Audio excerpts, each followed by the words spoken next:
विशेष गरी मारवाडी समुदायको जब यो व्यवसायमा इन्ट्री हुन्छ, बाँसबारी छाला जुत्ता कारखाना हडप्ने खेल पनि त्यहीबाट सुरु हुन्छ अनि त्यहीबाट सुरु हुन्छ यो कम्पनीको दुर्दशा। बाँसबारी छाला जुत्ता कारखाना क्रमशः घाटामा जान थालेको रिपोर्ट बाहिर आउन थाल्यो। संयोगले भनौं अथवा भाग्यले भनौं त्यो जग्गा किन्ने कम्पनी हुन्छ त्यही च्याम्पियन फुटवेयर लिमिटेड अर्थात् विनोद चौधरीकै पारिवारिक कम्पनी। 6 रोपनी मात्रै जग्गा बिक्री गर्ने भने पनि 10 रोपनी जग्गा बिक्री गरेको देखिन्छ। अनि त्यो जग्गा बिक्री पनि क्याशमा नभएर च्याम्पियन फुटवेयरको 25% सेयर लिने शर्तमा बिक्री गरेको देखिन्छ। यसरी सरकारी मूल्यको आधाको पनि आधा लिने गरी, त्यो पनि क्याश होइन, च्याम्पियन फुटवेयरको सेयर लिने गरी, अनि त्यो पनि कम्पनी घाटामा गयो, बाँसबारी छाला जुत्ता कारखाना घाटामा गयो, घाटा पूर्ति गर्नको लागि भनेर गरिएको यो कारोबारले त्यो कम्पनीलाई कसरी सहयोग गर्यो होला त्यसको जवाफ दिने अहिले कोही पनि भेटिँदैन। भित्री कारण यही बेलाको यो प्रतिवेदनमा लेखिएको छ कि व्यवसायी खरिद गर्ने नभइकन सरकारसँग भएको सेयर मात्रै खरिद गर्ने भएकोले अर्थात् भित्री नियत बेग्लै भएको कारणले त्यो बेला विनोद चौधरीलाई यो कम्पनी बिक्री नगरिएको भनेर लेखेको छ।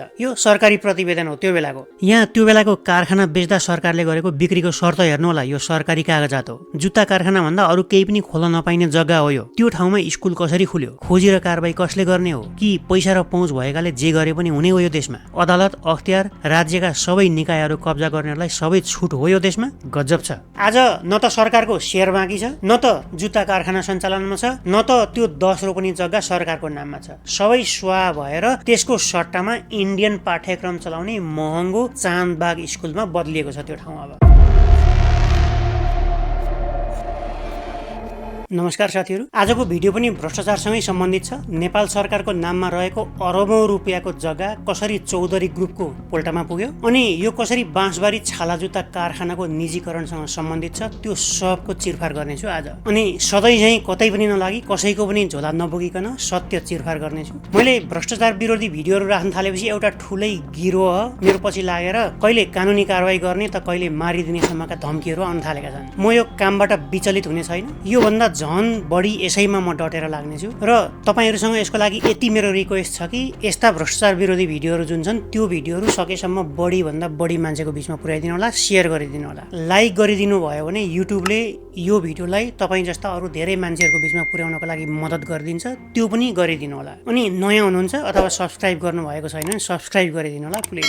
सुरु गरौँ यो जग्गाको यो काण्डको छोटो इतिहासबाट। ललिता निवास जग्गा काण्ड बाल मन्दिरको जग्गा काण्ड जस्तै यसको पनि कथा सुरु हुन्छ राजा महेन्द्रबाटै। निष्पक्ष हुने कोसिस गर्दा गर्दा पनि बारम्बार महेन्द्रकै नाम आउँदाखेरि कतै राजावादीहरुको किताबमा म पनि पर्ने हो कि भन्ने डर लाग्न थालेको छ मलाई। Let's go back to the main topic. जब पञ्चायती व्यवस्था सुरु भयो 2020-22 ताका राजा महेन्द्रले जब एकपछि अर्को गर्दै उद्योग धन्दाहरू खोल्दै थिए र बाटोहरू बनाउँदै थिए, चीनसँगको उनको हितैषीबाट इन्डिया समेत तर्सेको स्थिति थियो त्यो बेलामा, जसको बारेमा मैले धेरैवटा भिडियोहरूमा चर्चा पनि गरिसकेको छु। त्यही बेलामा राजा महेन्द्रको यही प्रयास अन्तर्गत चीन सरकारको अनुदान सहयोगमा काठमाडौँको बाँसबारी क्षेत्रमा स्वदेशभित्रै कच्चा स्थानीय पदार्थहरू प्रयोग गरेर छाला जुत्ता उत्पादन गर्ने अनि नेपाललाई छाला जुत्तामा आत्मनिर्भर बनाउने अनि विदेशमा समेत निर्यात गर्ने राम्रो उद्देश्यको साथमा स्थापना भएको थियो यो बाँसबारी छाला जुत्ता उद्योग कारखाना। यसरी यो उद्देश्यका साथमा 83 रोपनी जग्गामा फैलिने गरी खोलिएको बाँसबारी छाला उद्योग 2040 सम्म पनि राम्रै ट्र्याकमा चलेको थियो। खासै समस्या देखिँदैन थियो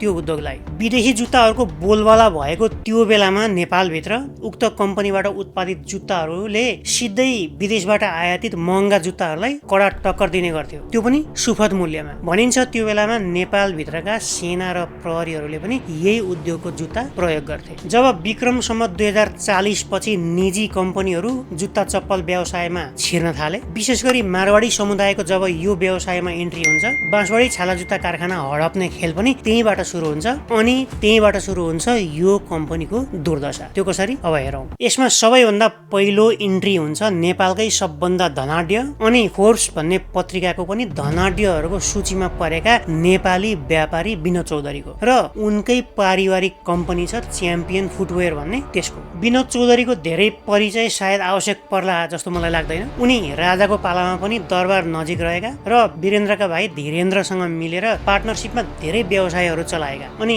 धीरेन्द्रकै धीरेन्द्रकै अर्थात् दरबारकै कारण आफ्नो डुब्न लागेको नाउ पार लागेको कुरा उनले आफ्नै आत्मकथामा समेत बताएका छन्। त्यसैबाट पनि उनको दरबारसँग कति घनिष्ठ सम्बन्ध थियो भन्ने कुरा हामी बुझ्न सक्छौं र त्यसबाट कस्ता कस्ता फाइदा लिएका थिए उनले भन्ने कुरा पनि बुझ्न सकिन्छ।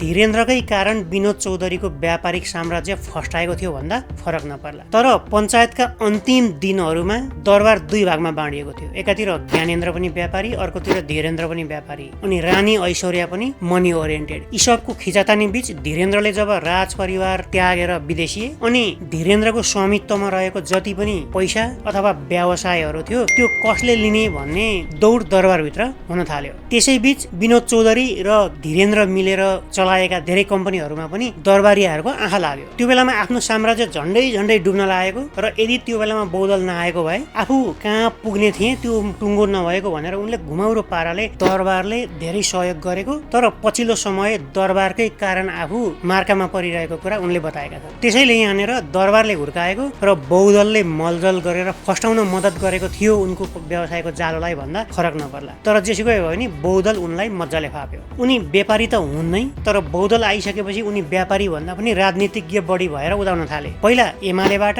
अनि पछि नेपाली काङ्ग्रेसबाट सांसद समेत भएका र देशकै सबैभन्दा ठुलो पार्टीहरूको केन्द्रीय कार्य समितिसम्म पुग्ने पहुँच बनाएका उनी सानातिना लडतर मान्छे होइनन्। उनको विरुद्धमा बोल्न अनि लेख्नको लागि निकै नै होस पुर्याउनु पर्ने स्थिति छ अहिले पनि। अब चौधरी ग्रुप अर्थात् सिजी उनकै व्यापारिक व्यावसायिक साम्राज्य हो। एपोलो स्टिल र वाइवाई चाउचाउले उनलाई चिनाउन सुरु गरे पनि उनी अहिले प्राय नेपालका प्रत्येक क्षेत्रमा, नेपाल मात्रै होइन विदेशमा समेत आफ्नो व्यवसाय विस्तार गर्न सफल भएका छन्। अनि यो ठाउँमा पुग्नको लागि उनको मेहनत र लगानी अवश्य छ, त्यसलाई नजरअन्दाज गर्न सकिँदैन। तर जालझेल र तिग्डम पनि उति नै छ। त्यो कसरी अब हेरौँ। जब पञ्चायत लगभग आफ्नो अन्तिम दिनमा पुगिसकेको थियो, विनोद चौधरीको दरबारसम्मको पहुँच निकै बाक्लिसकेको थियो, बढिसकेको थियो। दरबारसँग साझेदारी व्यवसाय नै चल्न थालिसकेको थियो उनको, जुन कुरा मैले योभन्दा अगाडि बताइसकेको छु। अब संयोग पनि यस्तो पर्यो कि तिनै वर्षहरूमा अर्थात् पञ्चायतका अन्तिम वर्षहरूमा बाँसबारी छाला जुत्ता कारखाना क्रमशः घाटामा जान थालेको रिपोर्ट बाहिर आउन थाल्यो। घाटा हुन थालेपछि त्यसको क्षतिपूर्ति गर्नको लागि आफ्नो जग्गा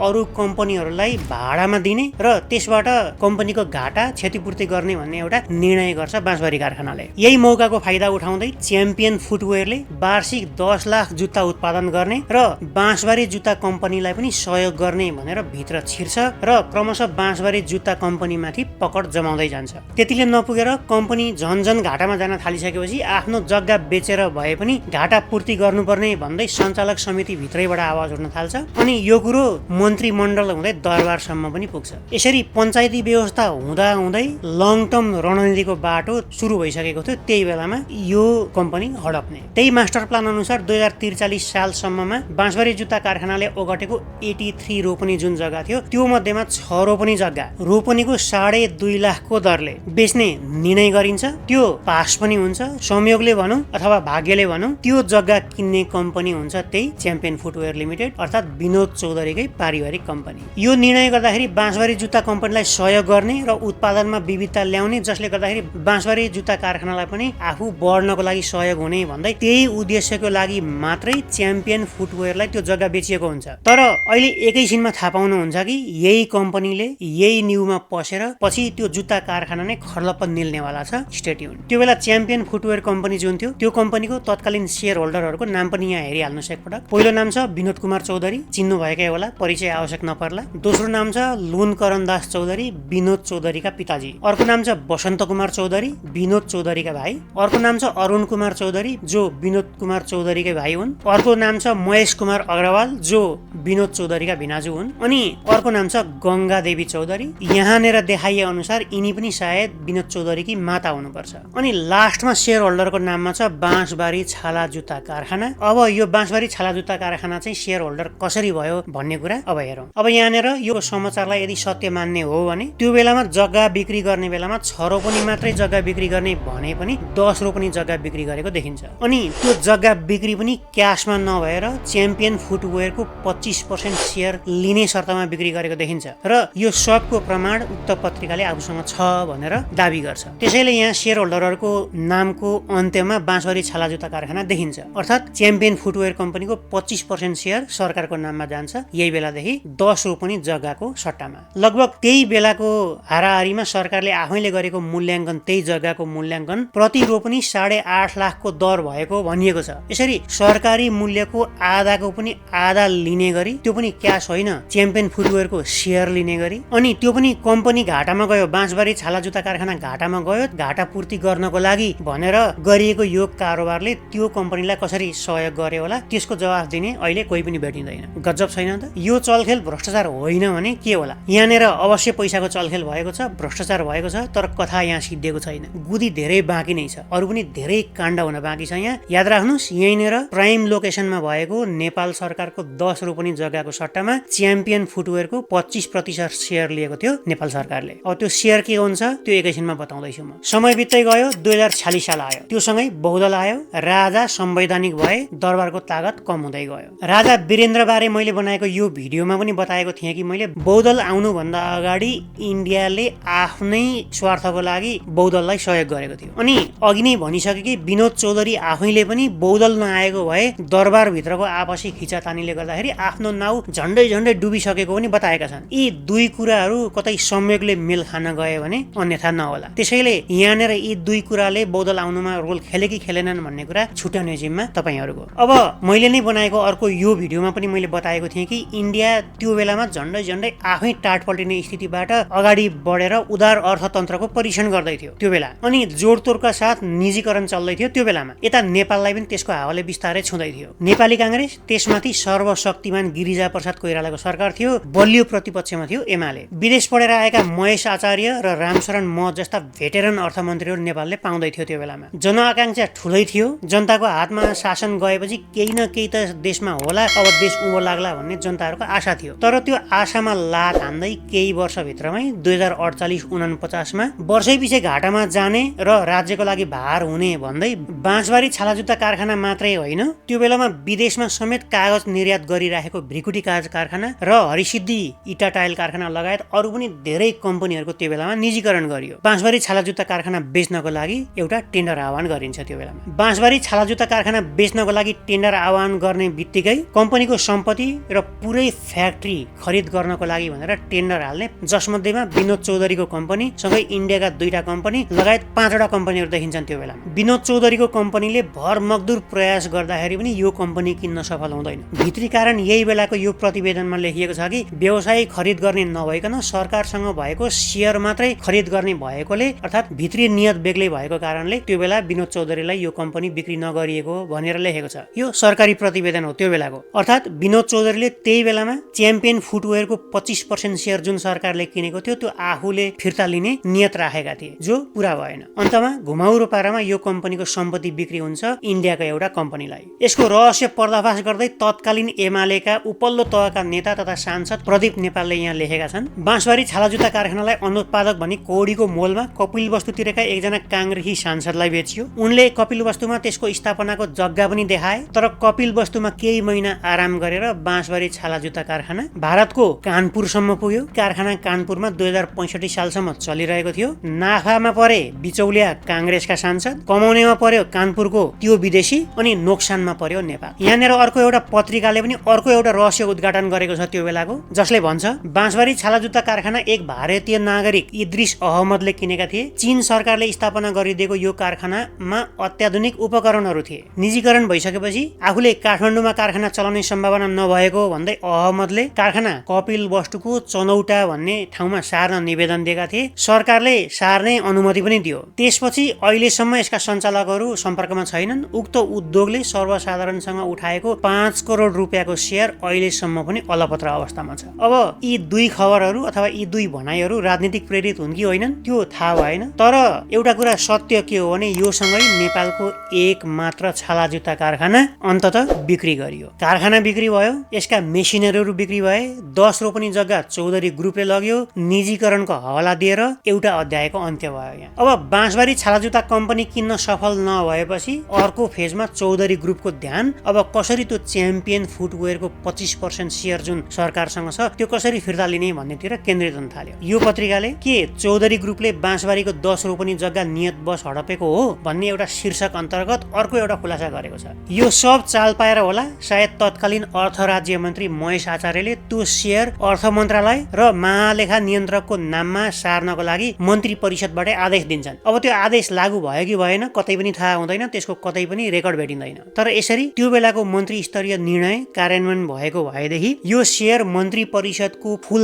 निर्णय बेगर कसैले पनि कतै सार्न पाउने स्थिति थिएन। तर दुर्भाग्य त्यो सँगसँगै नेपालमा राजनीतिक उथलपुथल सुरु हुन्छ, संसद विघटन हुन्छ, कुर्सी र पैसाका लोभी मान्छेहरू सत्तामा आउन थाल्छन्, अनि कसले कसरी कति बेला पैसाको लागि के बेच्यो भन्ने कुराको लेखाजोखासम्म हुन छोड्छ। यसको रेकर्ड पनि क्रमशः बिलाउँदै जान्छ। अहिले कतै खोजी मर्दाखेरि पनि सरकारको नाममा भएको त्यो 25% सेयर जुन थियो च्याम्पियन फुटवेयरको, त्यो कतै पनि पाइँदैन। त्यो फाइल अहिले गायब छ, सरकारी कार्यालयबाटै गायब छ त्यो फाइल। अब त्यो कहाँ पुग्यो, कसले लग्यो, कसले गायब गर्यो, गड नोज। अब यही बीच 2054 सालमा च्याम्पियन फुटवेयरको नयाँ नामाकरण हुन्छ, champion footwear company private limited, र अन्तमा त्यसको पनि नाम चेन्ज गरेर सिजी चाँदबाग रेसिडेन्सी प्राली हुँदै एउटा बोर्डिङ स्कुल खुल्छ, 5 स्टार बोर्डिङ स्कुल। हेर्दै सेयर होल्डरहरूको प्रमाणपत्र हेर्यो भने त्यो ठाउँमा बाँसबारी छालाजुत्ता कारखानाको नाम हटेर शिला चौधरीको नाम थपेको देखिन्छ। अर्थात् सरकारको share out, Shila Chaudhary in. अब यी नयाँ सदस्य शिला चौधरी को हुन् भन्ने प्रश्न उठ्ला। अघि मैले देखाएको ओरिजिनल सेयर होल्डरहरूको नाम हेर्नु होला, यिनै पुराना सेयर होल्डर अरुण कुमार चौधरीकी पत्नी हुन्, विनोद चौधरीकी भाइ बुहारी हुन् यिनी। अनि सिजी चाँदबाग रेसिडेन्सी प्राली नामको यो कम्पनीले बाँसबारी छालाजुत्ता कारखानाबाट हडपेको भनौँ कि किनेको भनौँ, त्यही 10 रोपनी जग्गा जुन थियो त्यही जग्गा भित्रमै अहिले नेपालको 5 स्टार स्कुल चलाउँछ, नेपालकै सबैभन्दा महँगो मध्येमा एक। चौधरी ग्रुपले चलाउने गरेका धेरैवटा स्कुलहरू मध्येमा यो पनि एउटा स्कुल हो जहाँ इन्डियन पाठ्यक्रम CBSE बोर्डका पाठ्यक्रमहरू पढाइ हुन्छन्। यो सँगै कुनै बेला सरकारी रहेको त्यस्तो प्राइम लोकेसनमा भएको बहुमूल्य जग्गा, अरबौं पर्ने जग्गा सधैँको लागि चौधरी ग्रुपको पोल्टामा जान्छ। अब यो फिर्ता आउने सम्भावना एकदमै अलमोस्ट इम्पोसिबल भन्दा पनि हुन्छ। यसरी बाँसबारी छालाजुत्ता कारखानामा घाटामा गएको भनेर त्यो क्षतिपूर्ति गर्न भनेर चलन चल्तीको भन्दा आधाको पनि आधा मूल्यमा बेचिन्छ। त्यस्तो प्राइम लोकेसनमा भएको 10 रोपनी जग्गा, सरकारी जग्गा, त्यो पनि जुत्ता उद्योग खोल्ने र बाँसबारी छालाजुत्ता कारखानालाई सहयोग गर्ने भनेर जुत्ताकै धन्दा गर्छु, देशभित्रको माग पूरा गर्छु, विदेशमा पनि निर्यात गर्छु भन्ने उद्देश्यले सरकारलाई 25% सेयर दिएर खोलेको हुन्छ च्याम्पियन फुटवेयर कम्पनी। यहाँ त्यो बेलाको कारखाना बेच्दा सरकारले गरेको बिक्रीको शर्त हेर्नु होला, यो सरकारी कागजात हो। जुत्ता कारखाना भन्दा अरू केही पनि खोल्न नपाइने जग्गा हो यो। त्यो ठाउँमा स्कुल कसरी खुल्यो, खोजी र कारबाही कसले गर्ने हो, कि